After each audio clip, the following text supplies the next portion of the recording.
रास्ते में मिली चुड़ैल। बहुत पुरानी बात है। गोपाल नाम का एक लड़का था। वह बहुत ही गरीब था। उसके परिवार में कुल मिलकर 5-6 लोग थे, लेकिन कमाने वाला कोई नहीं था।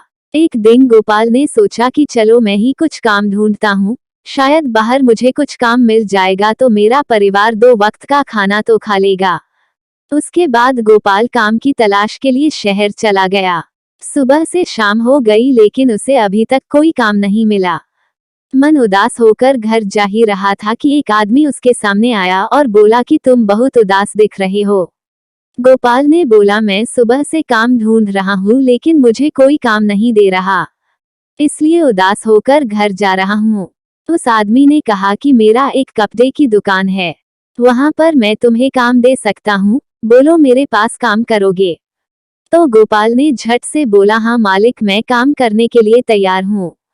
तो उस आदमी ने बोला, ठीक है, कल से तुम काम पर आ जाना। इतना बोलकर वो चला गया। गोपाल बहुत खुश हो गया और अपने घर चला गया। घर जाने के बाद अपने परिवार वालों से बताया कि मुझे काम मिल गया, तो घर वाले भी बहुत खुश हो गए। गोपाल ने दूसरे दिन से काम पर जाना शुरू कर दिया। उसके घर से दुकान लगभग 10 किलोमीटर की दूरी पर था। उसके पास कोई साधन नहीं था, इसलिए वह घर से सुबह निकलता था तो वापस घर आते आते उसे रात हो जाती थी। रोज का उसका ऐसा ही चलता था। एक दिन गोपाल जब दुकान से घर जा रहा था तो उसने देखा कि रास्ते में एक बहुत सुंदर लड़की खड़ी थी। उसके बहुत लंबे लंबे बाल थे, आंखें भी बहुत बड़ी बड़ी थी और कपड़े भी बहुत सुंदर पहनी थी। जब गोपाल उसके सामने आया तो उसे वह गोपाल को बार बार घूरने लगी। गोपाल ने एक बार उस लड़की को देखा और अनदेखा करके अपने घर की ओर चल दिया।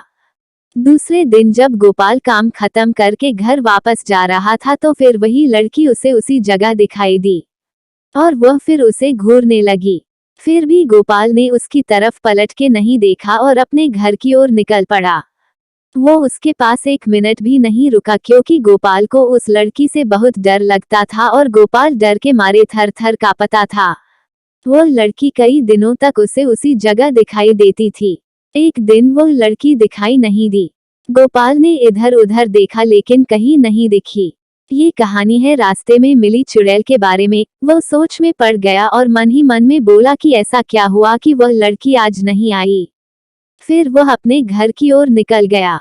1 महीने बाद उसके घर पर एक चिट्ठी आई। गोपाल ने चिट्ठी को खोला और देखा तो उसमें एक लड़की का नाम लिखा हुआ था और वो नाम था रानी। उसमें से एक फोटो निकली थी जो कि उस रास्ते वाली लड़की से हुबहू मिलती थी। गोपाल ने डर गया कि उसको मेरे घर का पता कैसे मिला। उस चिट्ठी में लिखा हुआ था कि कल जब तुम दुकान से निकलोगे तो जहां पर मैं खड़ी रहती हूँ वो पर मेरा इंतजार करना। गोपाल उसके दूसरे दिन अपना काम खत्म करके दुकान से निकलकर उसी जगह पर पहुंच गया जहां वह लड़की खड़ी रहती थी। वहां पर पहुंच के देखा तो वो लड़की वहां पर थी ही नहीं। वो बहुत देर तक उसका इंतजार किया। जब वो लड़की नहीं दिखी तो वह अपने घर की तरफ चल दिया। गोपाल अपने घर जा ही रहा था कि उसे याद आया कि जो उसकी चिट्ठी आई थी उसमें उसका पता तो होगा ही, और अपने पॉकेट से वो चिट्ठी निकली और उस पते के अनुसार उस लड़की के घर चला गया। गोपाल ने दरवाजा खटखटाया तो एक आदमी आया और बोला कि क्या काम है। तो गोपाल ने कहा कि मुझे रानी से मिलना है। उस आदमी ने बोला कि बोलो क्या काम है, मैं उसका पापा हूँ और बेटा उसे गुजरे हुए 2 महीने हो गए हैं। गोपाल जब इतना सुना तो उसके हाथ पैर कांपने लगे और वह सोच में पड़ गया कि वह लड़की तो मुझे रास्ते में मिली थी और उसकी चिट्ठी भी आई थी। तभी रानी के पापा ने उसे दिखाया कि देखो बेटा, उसकी तस्वीर पर माला पड़ा हुआ है। इतना देखते ही गोपाल बहुत डर गया और भागकर अपने घर पहुंच गया। फिर उसने उस चिट्ठी को जला दिया। उसके बाद गोपाल बीमार रहने लगा। घर वालों ने बहुत इलाज कराया, फिर भी कोई फायदा नहीं हुआ। उसका काम भी छूट गया। गोपाल को अक्सर मरी हुई रानी का चेहरा सोते हुए नजर आता था। ये सब बातें जब गोपाल ने अपने घर वालों को बताई तब घर वालों ने तांत्रिक बाबा को बुला के गोपाल का इलाज करवाया। उसके बाद गोपाल ठीक हुआ।